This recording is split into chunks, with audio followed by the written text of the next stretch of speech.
sort of 30 years. So I think there is some truth in it. I guess sort of on that topic, I thought just before I start telling you about the cessation of suffering, the third noble truth, I thought I'd just underline the invitation, particularly to come on retreat. I'd really recommend that you go on the winter retreat weekend that was being mentioned, Karuna Gita and Ratnaprabha. As it happens, I'm going to tag along as well, so I'm looking forward to being there. But it's really this kind of changing point in my life, going on my first retreat. I was doing a 4-week meditation course when I was 21, so that's 9 years ago, and the man leading it at the end said, if you've got anything from this, you'd get much more from a retreat, and our winter retreat is coming up. Yeah? So I just booked on it and went, and it was fantastic. So do go on retreat. Quite a lot of what I'll talk about is best experienced on a retreat, I think. Yeah. Working with this third noble truth.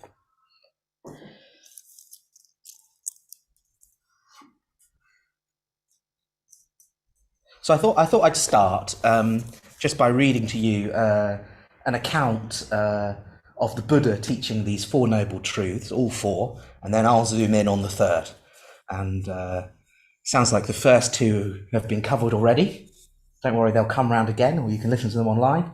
And I think next month we'll cover the 4th. Okay, so I'll just read this to you. This is the Buddha talking to a sort of band of monks, bhikkhus. Now this, bhikkhus, is the noble truth of suffering. Birth is suffering, aging is suffering, illness is suffering, death is suffering, union with what is displeasing is suffering, separation from what is pleasing is suffering, not to get what one wants is suffering. So that's true so far, isn't it? Yeah. Now this, bhikkhus, is the noble truth of the origin of suffering.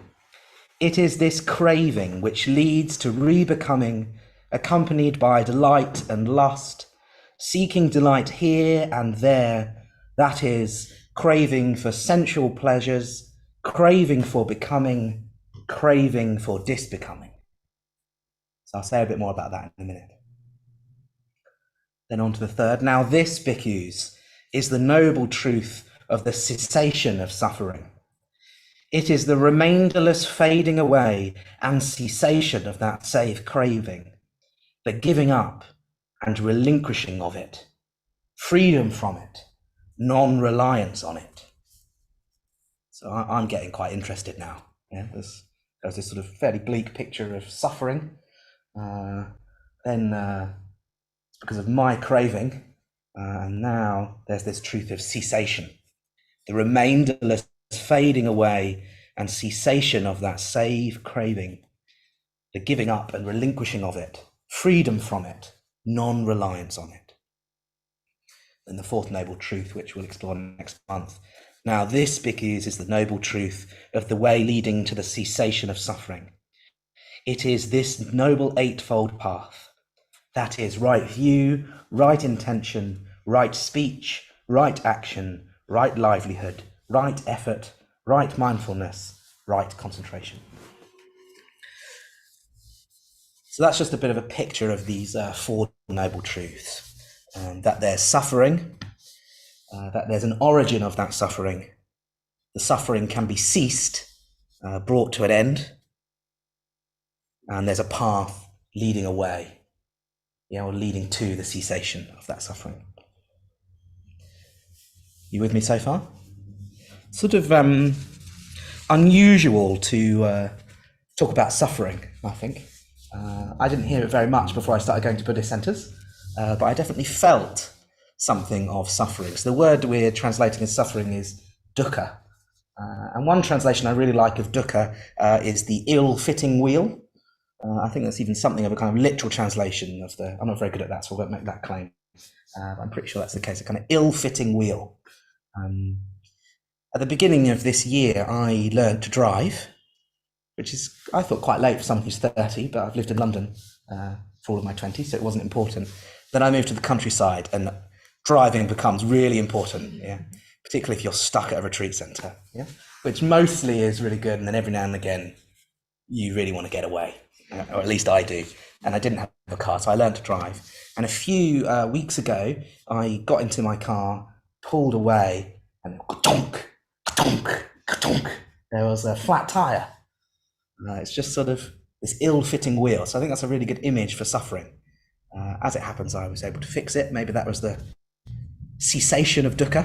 It was easy, that one. Do you see what I mean? This sort of image of the flat tyre kind of not quite fitting. That's got something of the emotional tone of dukkha. Life not quite working. So you often come across these different types or different levels of suffering, which I won't particularly go into in dukkha. I imagine it might have been covered already. But included in that is a sort of base layer of what dukkha, suffering. Just the sort of base level of that. To be human, to be alive, has difficulty in it. Yeah? I'm particularly noticing that with a friend of mine, David Mitra, who lives down at the London Buddhist Centre, and he's dying a bit more than, obviously we're all doing that in some form or another, but he really is. He's just had cancer come back for a second time. He's written a book about it, actually, which might be in the bookshop downstairs, and he's dying. And so that's dukkha. At this point, there's not much he can do about it on that level. Then you have this other kind of suffering that's to do with the mind. And what I really liked about living with my friend David Mitra while he had his first cancer diagnosis is on that level, he was really a bit of a master at not adding extra suffering. He just stayed so positive. I found it, I must say, pretty bizarre, but also quite inspiring. He didn't get into this kind of proliferation of thinking and mental states and emotions. He sort of stayed with our life has difficulty in it. My life is pretty difficult at the moment. But one of the other ways of talking about dukkha, this ill-fitting wheel, what particularly inspires me, which might be because I'm, I guess I'm sort of a young man. I've had a fairly good life. There's been difficulty, but overall it's been quite good. I've sort of roughly had what I wanted. I've been generally well looked after. Not everybody has that. In fact, a lot of people in this world don't have that, but I do and did. But there's still this sense of the ill-fitting wheel. This sort of existential, transcendental, spiritual frustration. I remember that from very early in my life. I remember trying to talk to my school friends about things like, often the way into it were things like the stars and the moon, sort of by going big, I just want to say to my friends, those stars in the sky are really, really far away, and they're these huge balls of energy. Oh my God. And often they'd be like, we're busy playing Call of Duty, they liked. I was never very good at those kind of things. But do you know what I mean? I sort of had, and for me, it was like, what is life for? What are we doing? I'm sort of happy, but oh my God, there's these stars, and I'm here to look at them. Do you know what I mean? I imagine we've all got a bit of a sense of that feeling, which can have this kind of tone of this frustrated. It's got this beauty to it and this openness, but it's also got this kind of just life's a bit doesn't quite fit, or I'm not quite sure what I'm supposed to be doing. Okay.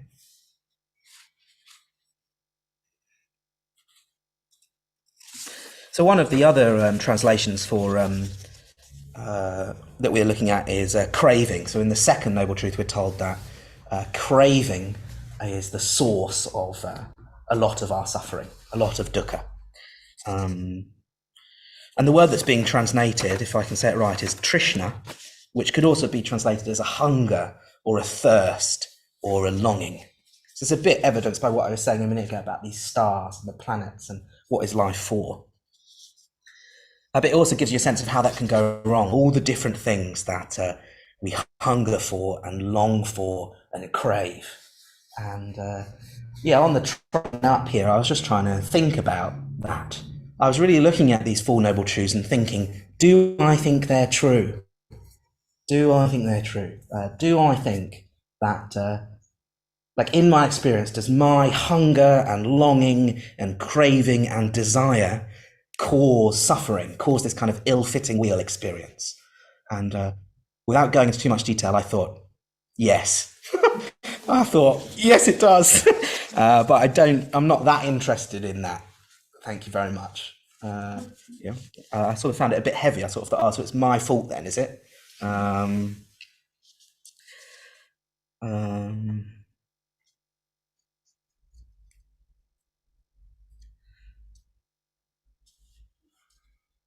Yeah. Well, there was one other phrase, the kind of thing that the Buddha said to his followers, particularly to his kind of monastic following, that I quite liked. I couldn't find the direct reference, so I just wrote down what I remember, which is always dangerous because it might not be true. But my memory is of reading somewhere that the Buddha asked his followers something like, what is greater, the tears you have shed through grief or through craving, through suffering? Which is greater, the tears that you have shed through grief, experienced through all of your lives, this idea of past lives, or all the water in the 4 oceans? Which is greater, the tears that has been shed for dukkha, for suffering, or all the water in the 4 oceans? Anyone got an idea of what the Buddha said? He said it was the dukkha you've experienced and the tears you've shed. Because of our entanglement, because of this craving, because of our misunderstanding about our situation and our kind of unchecked longing and craving and pushing things away and pulling things towards us, we put ourselves in a dangerous situation, an uncomfortable situation. We are, of course, already in one. We're kind of born into a world that has suffering in it. So that is true. And then we kind of add to it with our own responses. Are you following me so far? That's enough nods. So this is all by way of just trying to kind of slightly recap the essence of the noble truths that we've looked at already in previous months. And now I'd like to try and talk a little bit more about the third noble truth, the end of suffering, the cessation of suffering. I looked up cessation, but I'm not sure where I've put the definition in my notes, because I thought, I haven't heard that word before I became a Buddhist. It's just this process of bringing something to an end. So the cessation of suffering, bringing suffering to an end. And one image that I thought I'd particularly use, it's actually probably the image that I reflect on the most in my morning meditation practice. It's something that I heard on a very early retreat of mine, and for some reason for me, I just thought, yes. My experience was like, sign me up. So, I'm a Buddhist sort of thing, which was more uncomfortable at the time actually, but now I'm a bit more come to terms with it. But someone said, quoted the Buddha saying something like, there's a thorn in the heart of man, and I have plucked out that thorn. And just something about that image, I just thought, goodness me. I think I know what he's talking about, but it's both. So I've been talking a little bit about the thorn in the heart, this suffering, and we put ourselves in the situation, which to me is just like having a thorn in your heart. If that was the message, the Buddha just said, there is a thorn in the heart of man, and then carried on with his day, I'd be a bit less interested. But then he said, and I have plucked out that thorn. And it's that bit that I just thought, wow, there's a thorn in the heart of man, and I've plucked out that thorn. So I thought the best way that I could evoke or answer this question of is freedom possible is to talk a bit about, in as brief as I can, the sort of life story of the Buddha leading up to his enlightenment. I'm sure many of you will have heard the story, so I won't give too much detail, but I just wanted to take us up to this moment of plucking out that thorn in the heart and use that to draw out how we might go about doing that for ourselves. So, lots of people will have come across the life story of the Buddha. I remember learning that at school. I remember watching a little video. In fact, I remember watching a little video voiced by Stephen Fry about the Four Noble Truths, and then on to the life story of the Buddha. I watched it yesterday on the train. It's pretty good. There's one or two bits that I'm not sure are quite right, actually, but I didn't know that then. And so many of us will know the story, the life story of the Buddha. Particularly that as a younger man, a young kind of prince, he's often thought of, a bit like how I was talking about myself. I wasn't calling myself a prince, but we live like a prince would have lived in India over 2,000 years ago. Yeah, our lives, most of us here, I imagine, even those of us that are having a really hard time, you've probably got a place that you live in, you've probably got a house, you've probably got food, even if you're struggling to get hold of it. That for that time would have been really remarkable to be living like that. Lots of people would have been in much more difficult situations. So I think in lots of ways we live like ancient Indian princes, or I certainly do. And I live quite a simple life, but there's always food, and I travel up on a train, and then I come here and it's warm, and yeah. And so he's in this kind of situation where his life is pretty all right. It's pretty all right. There's some problems probably, but it's all right. And he sees these four sights of old age, sickness, and death. And then a fourth sight of a wandering holy man. And the effect on him is as such that he thinks old age, sickness, and death is as if he sees them for the first time. And you kind of, in the accounts, you get this real sense of this kind of sort of desire in him, or this kind of longing, to use that language again, to find out what to do about that. It's almost like he's perplexed by life has old age, sickness, and death. What can I do about that? And so he follows the fourth sight, this image of a holy man. And there's these wonderful accounts of him going forth from the palace, which, again, I could go into in detail, but I won't.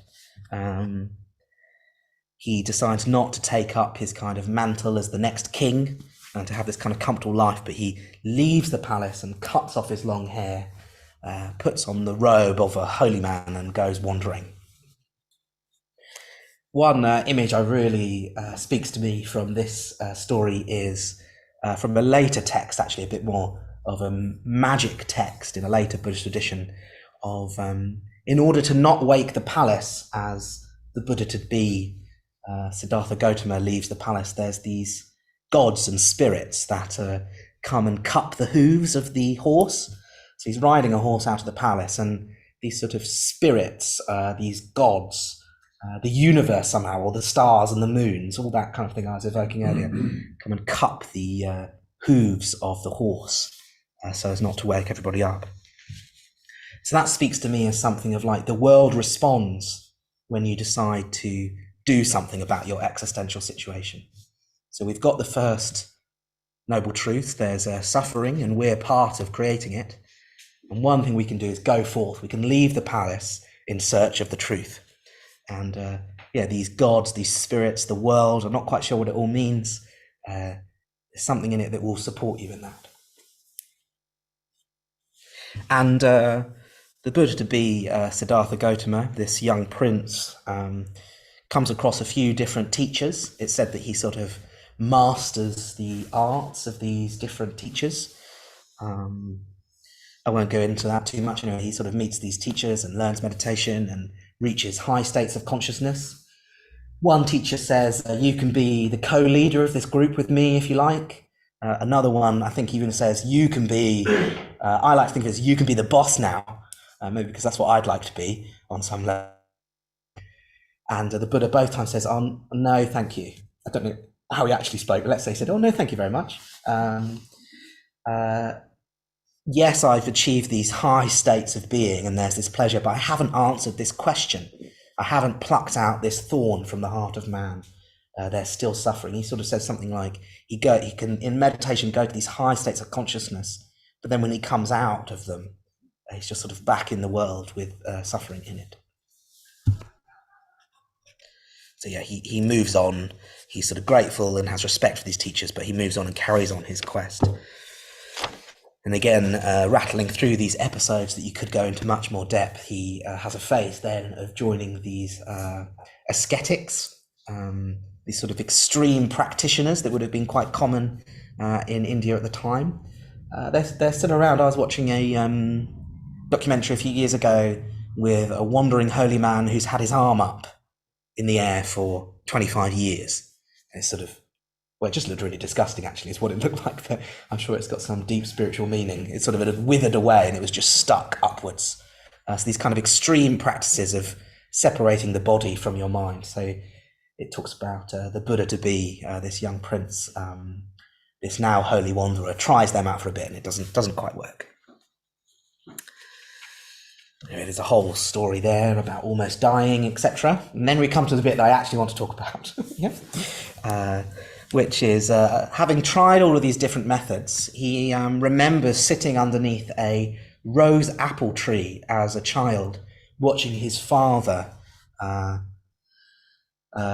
a field, a ceremonial ploughing as part of a sort of harvest festival. And he remembers how absorbed he was sitting under that tree. This very simple experience of sitting under a tree, just being absorbed and happy. Which I think I've got memories of that as a child. Some little flashes of the ability to just sort of exist, maybe even under a tree. I don't think a rose apple tree.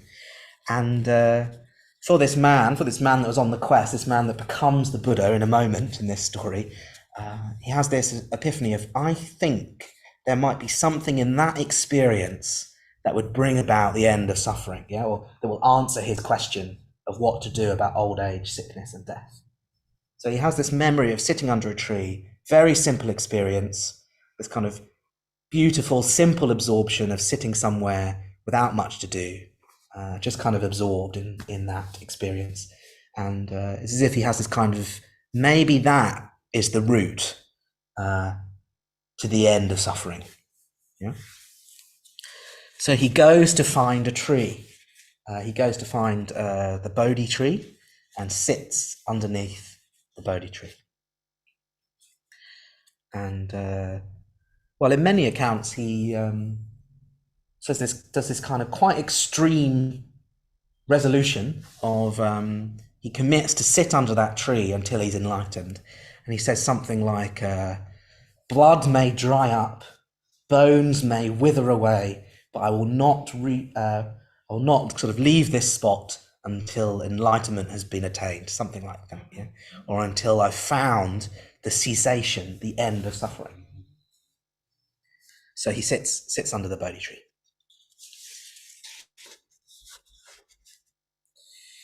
And I think the mythical account of what happens as he sits under the Bodhi tree gives us a lot of what we need to know about this third noble truth of the cessation, the end of suffering. So he's meditating, he's doing well. It's probably an understatement, but anyway, I don't quite have the words. And then it said that there comes the attack of Mara. So have people come across this before, the attack of Mara? So Mara is this sort of mythical figure, the personification of everything that holds us back from growing. Sort of like, if Mara's sort of this character, whether Mara really exists or not, I'm not sure, but I think mainly just a kind of this mythical character of everything that holds us back. Mara quite likes us being in the world of suffering. Yeah? And so Mara is not very keen about the idea of someone leaving that world, leaving the world of suffering, bringing suffering to an end.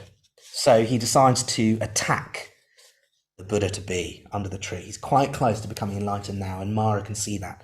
So he sends these three different kinds of attacks, this moment of the attack of Mara.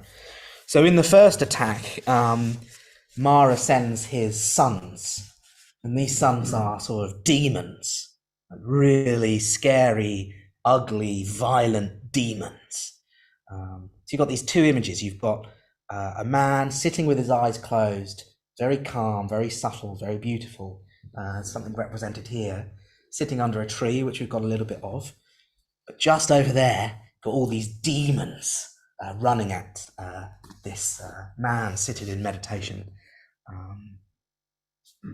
Pretty frightening. I'm frightened by much less than a group of demons running at me with swords and spears. I'm frightened by much less than that. And it's said that they throw these spears and arrows and stones at the Buddha, and they turn to flowers and land on him. So I think this is an image of needing to find a way to work with anger, ill will, hatred. So there's this situation of sort of anger, brutality, violence, hatred coming at the Buddha, and he just turns them to flowers. Yeah? So we're working in the world of image and archetype here. So it's a bit like when we were meditating earlier. Maybe you experienced a bit of an attack of the sons of Mara. You suddenly remembered someone that you hate, yeah? Or you remembered someone came into your mind and your body kind of went tense, and then you sort of ruminated over all the things they've done to you.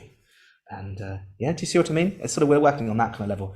So what's this image is saying is that the Buddha under the tree, just before he becomes the Buddha, is not joining in with any of that.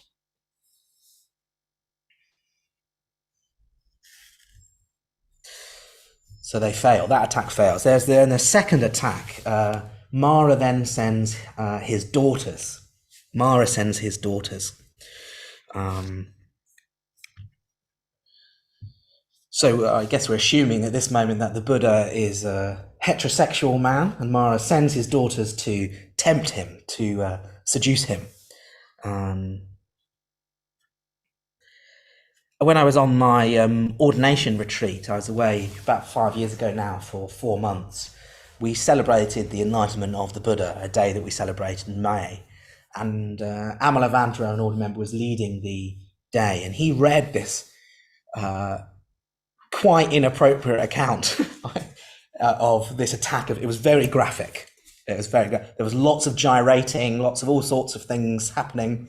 I was really surprised that was written down in a holy text. Gives you a little bit of a sense of how Buddhism might be a bit different. So there's all these sort of gyrating, beautiful, enticing, seducing daughters. Best to keep it as an image. Sometimes in our modern world we can add that's not okay, but anyway, it's an image. It's an image of sort of lust, craving, desire, sex, etc. And it said that the Buddha to be this man meditating under the tree.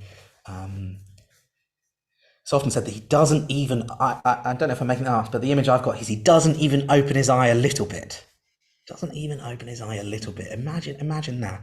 Whatever you find really attractive, which will be different for all of us, is really being offered to you en masse. Which actually frightens me, but anyway, that's a different story. Anyway, en masse, and you don't even look. You don't even look. I think that's pretty. I think that's pretty big.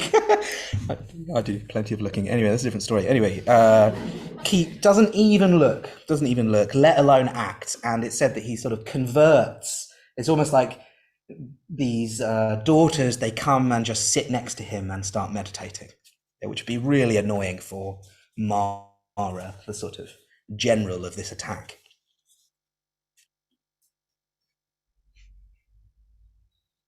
Yeah, so just like we need to work with our hatred, we need to work with the fact that we push things away from us. We also need to find a way to work with what we try and pull towards us and then hold on to. Fairly recently, I sort of noticed, I downloaded an app on my phone, that screen time app. Anyway, it was pretty high. And I was particularly embarrassed because I introduced myself as Ksantikara, a Buddhist name. And I thought, if only they knew how much time I'm spending on Instagram, I wouldn't be exemplifying anything. So I deleted Instagram, which I must say has been pretty difficult. So for the last month, I've very often found myself staring at the login page of Instagram. The first time I deleted my account, I accidentally logged in, and then you can't delete it for another week. Anyway, so I haven't deleted it, actually. I've put it on. Anyway, I won't go into details, but I just noticed the intensity of this craving, and that's just for Instagram. That's a silly little example, really. There's all sorts of other things going on.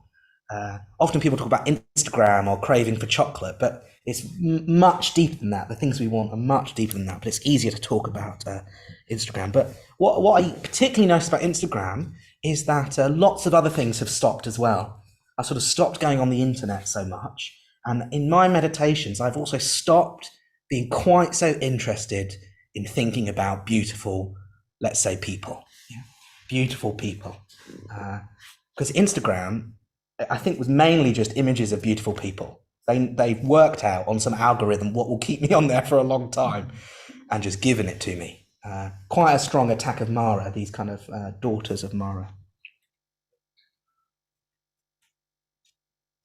And then there's this final image of Mara.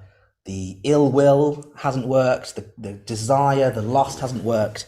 So he goes for the final attack of doubt. He says to the Buddha to be, he's not the Buddha just yet, sort of says, who are you to sit here with your eyes closed, meditating at this sacred spot? And I think, again, that's something that many of us will encounter. So particularly just thinking about our own example of meditating, the sort of question of, oh, I don't really know what I'm doing, or what's the point of all of this, or I'm not sure I'm into it anyway, all of that kind of area. And so once again, the Buddha to be doesn't get into that. He just, he says, firstly, he says, it's all right that I'm here. Yeah, I deserve to be here. It's sort of fine. It's stronger than that, but I haven't got the account. And then Mara says, well, who can stand up for you? He sort of takes up the lawyer. He sort of says, who can stand up for you? And the Buddha is said to touch the earth with his hand, and an earth goddess appears, this kind of beautiful goddess, and confirms that this man deserves to be sitting here, has put in the effort. And then that's kind of the end of the attack of Mara. Yeah? Overcoming craving and ill will, and also doubt. So one of the reasons I wanted to use this image to talk about this noble truth of the cessation of suffering, this very key moment in these four noble truths. We've learnt that suffering exists, that there's suffering in life, possibly even that to be alive contains suffering. Then we've discovered in the second noble truth that our own craving, our own longing, our own pushing things away from us, like the sons of Mara, and pulling things towards us, like the daughters of Mara, creates that, or adds to that suffering. And so I just really like these strong images of defeating that. It sort of speaks that the third noble truth is saying that cessation of suffering is possible if you want it to be, and then if you make an effort. And that was the main reflection I had personally while writing this talk, is how much effort do I really make, and how much do I believe in it? Do I really think that I could defeat these sons and daughters of Mara? Do I think I could stand up for myself if someone questioned whether I deserve to be growing, or whether I deserve to be working towards ending my suffering?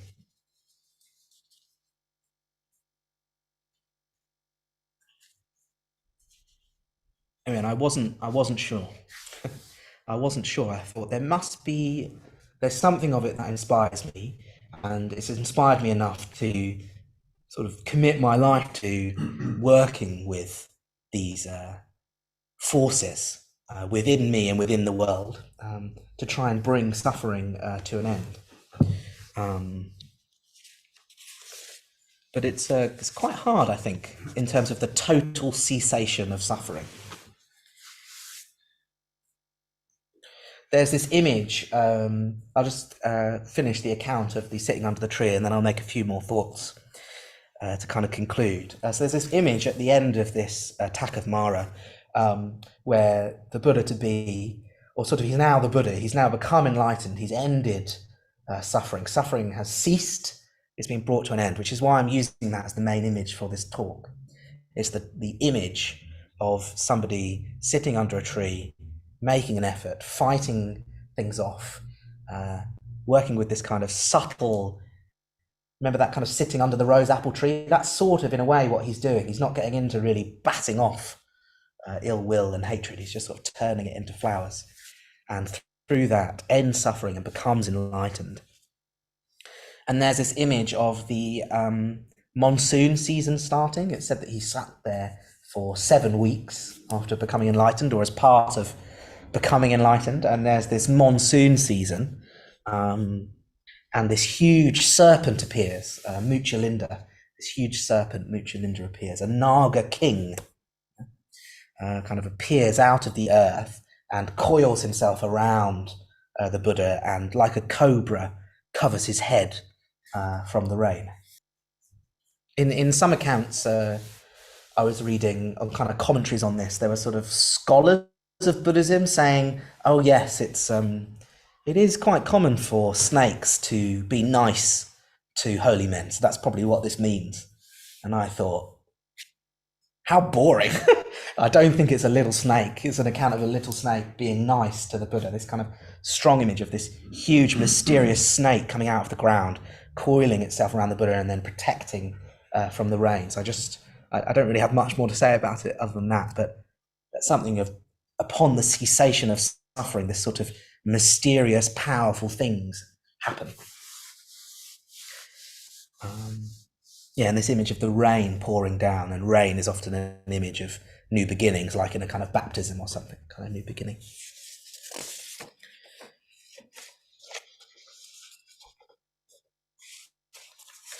Okay, so we're in this situation of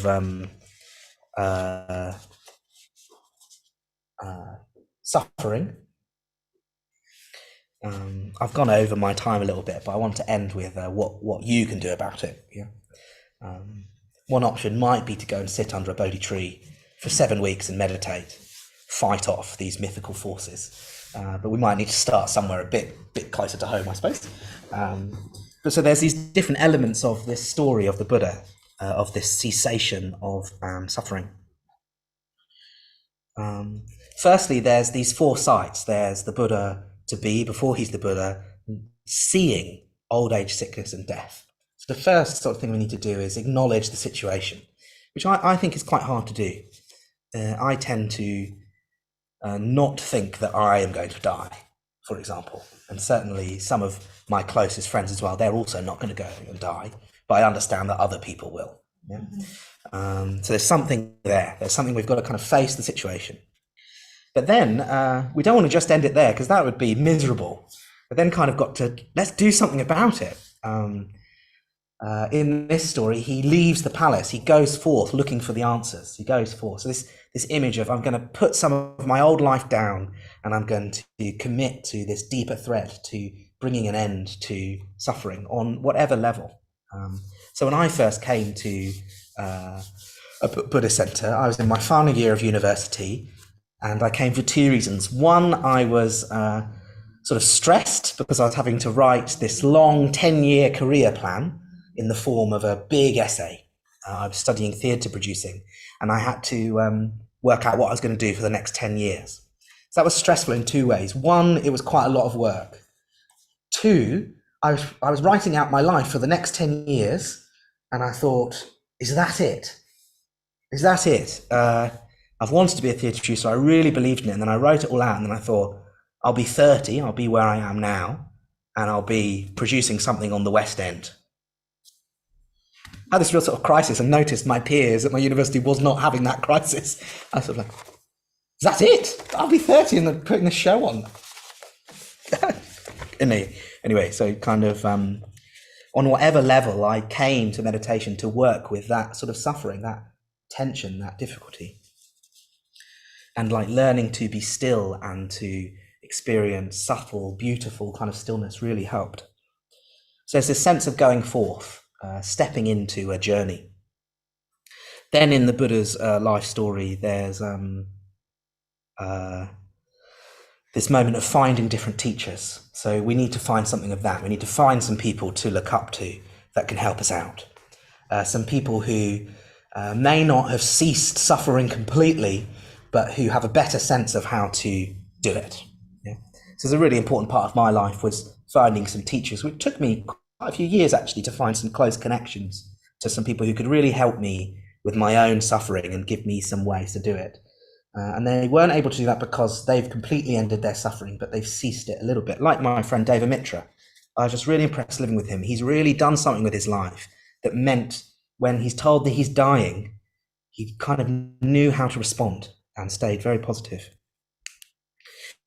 Then in the story, Siddhartha Gautama, this man that becomes the Buddha, makes effort. He listens to those teachings, puts them into practice, and sees if they're working, and then adjusts his approach. He tries a few different things. He corrects himself if he goes off track. And then there's this moment where he remembers the rose apple tree.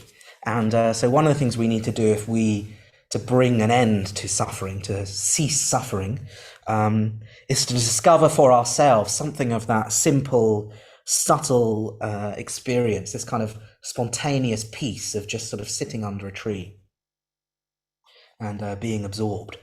And I think learning these, particularly these two practices of the mindfulness of breathing and the metta bhavana, is trying to help us move in that direction. But even within them, you have to find a way to work in that kind of spirit. Then there's this whole attack of Mara. You've got to overcome this attack of hatred and ill will and anger of the sons of Mara, but also the kind of lust and desire of the daughters, and overcome doubt. So we can do this on all different sorts of levels, yeah? So the story that I've been evoking is the level of completely snuffing out suffering completely, the complete cessation of suffering, which I think sounds great. I think that sounds wonderful, and is the best I can come to answering this question of, like, is freedom possible? Yes, that story and that image shows us that. And so I'm not necessarily saying it shows us that because the story is true, but because it kind of resonates. I can imagine what it'd be like for all of those steps to happen. It feels like freedom is possible for us, and it will just be encountered by us on different levels. So I've noticed that over the last 10 years of me more actively thinking and trying to practice out this vision of a life of freedom. But I'm still suffering quite a bit and quite often. But it's sort of, I've moved along, or it's become more flexible. I must say there's certain things I'm much more free and easy about. I was noticing a friend the other day talk about how much they hate another friend or how cross they are with them. And I really had this experience of thinking, oh, I know the behavior you're describing in that friend. And on some level, I find that difficult as well, but I haven't really thought about it. I'm just sort of trying to get to know them better. I had this moment of thinking, that's different to what I would have said 4 years ago. I'd have said, yeah, I know he's a nightmare, isn't he? But I only noticed it because he was saying it, and I had this slight moment of, oh, I kind of know what you're talking about. Oh yeah, I'd have used to have found that angry. Anyway, I didn't say that to him because I thought that would be patronizing. I hope he doesn't listen to this. But so freedom is possible. It's possible both in this big vision way of this attack of Mara, doubt, finding teachers, the subtle experience of the rose apple tree. That's an image of that it's possible to completely cease suffering. Freedom is possible on that huge level. But then there's also little tiny attacks of Mara and little tiny attacks of the sons and daughters, and little tiny moments of subtle bliss and peace. We've all had that. So it's just about growing that. And in that way, I hope I'm able to evoke in you something of freedom, that you've experienced something of freedom in your own little battles with things that you hate, things that you love, moments of peace and bliss. You've experienced freedom, and you could grow that experience to be more and more of your experience of life if you want to. And I think one of the key things that the third noble truth is asking us to do is to have faith in it, that there is an end to suffering. And even it's better to have that view. That's a more helpful view. Even if it's not completely true, it's more helpful to think there is an end to suffering. Suffering can cease. Yeah, it gives you power. Suffering can cease. And I thought I'd end by just going back to this. There is a thorn in the heart of man, and I have plucked out that thorn. And I'd just like to add, as if the Buddha says, and you can too. Thanks. Thank you.